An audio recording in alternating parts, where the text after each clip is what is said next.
Hi, Em.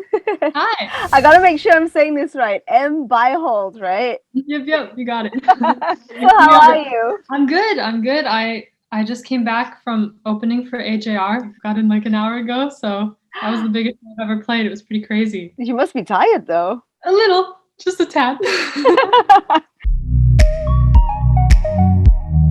Speaking of the 100 million streams on your song Numb Little Bug, what was your first reaction when you found that out? Because 100 million is not a small feat. Yeah, I was in the car going from one state to another on tour, and I was with my tour mates, and I was like, it just hit 1 million, and we had gummy worms, or we had Sour Patch Kids in the car, and we did a little Sour Patch cheers.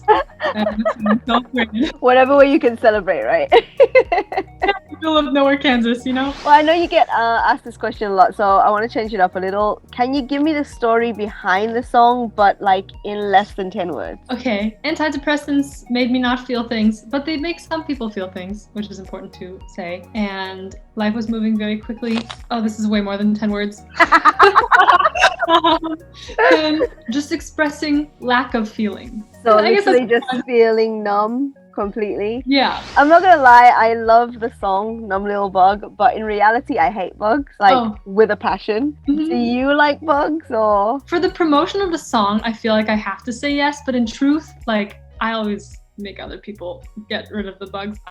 I can't do spiders at all. What's the bug that you're most afraid of? I'm scared of spiders, and also I think butterflies, when you're close to them, are terrifying. They're so large. People always make fun of me for being afraid of butterflies. I'm like, what do you mean? They're horrible.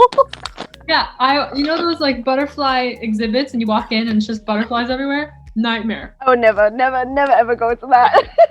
Yeah. But when I think of the song, when Numb Little Bug, I've got this image of this bug like snuggled in bed, like in a winter hat or something. Like, I love that. That's so cute. We like those kind of bugs. Yeah, the cute ones. Well, you got so many posts on Instagram with the caption "Serious Dream Come True." Mm-hmm. So I wanted to play a game with you, and this is before I found out that your name was pronounced Beihold. Mm-hmm. So it's called Behold the Dream. Okay. Yeah. So I'm just gonna ask you like things that you want to achieve, and then you just let me know. So It's been a wild ride, right? So let's talk about all those dreams. What's the one place that you want to visit? Italy has always been on the top of my list. I was supposed to study abroad there, and then it got canceled because of COVID. So it's still very high on my list. What's one show, like an award show or like a festival, that you'd want to perform at? Grammys? One day? Okay. I don't know.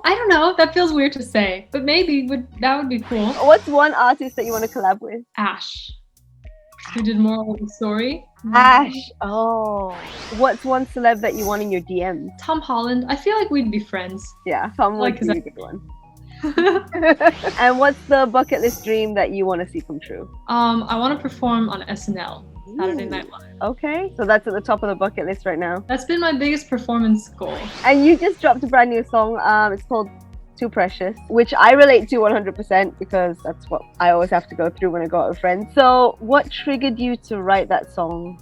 There was someone in my life who called me too precious, and I don't know if they meant it as offensively as, I took it, but I've always just kind of been excluded from things because I wasn't into the cool kid activities, so I've never been into drinking or drugs, and I don't judge anyone who wants to do that, but it's just not for me. But it of course hurt growing up and not being invited. So I just wanted to write, I guess, an anthem for people who felt the same. Well, you're starting to fit in with the crowd because, like you said, you've just been on tour with Anton Sebra, then you were opening up for AJR. How was the whole touring scene? Because I assume that's pretty new for you. It was the best experience ever. It's funny because I'm generally like an introvert and I get homesick, and I was kind of wondering will I even like performing? Will I like being away for a month and roughing it in a van? But it was the best. I was really lucky to get along with my tour manager and guitarist, and the whole time we were just having a great time and laughing and then performing and then hanging out. It was awesome. Well, do you have any plans to expand that tour, maybe to Asia? I would like to. That'd be fun. Yeah, we gotta talk to if management are still on coming to Malaysia. We're opened up now, so it's possible. I'll be there. I don't know exactly when, but I will be there.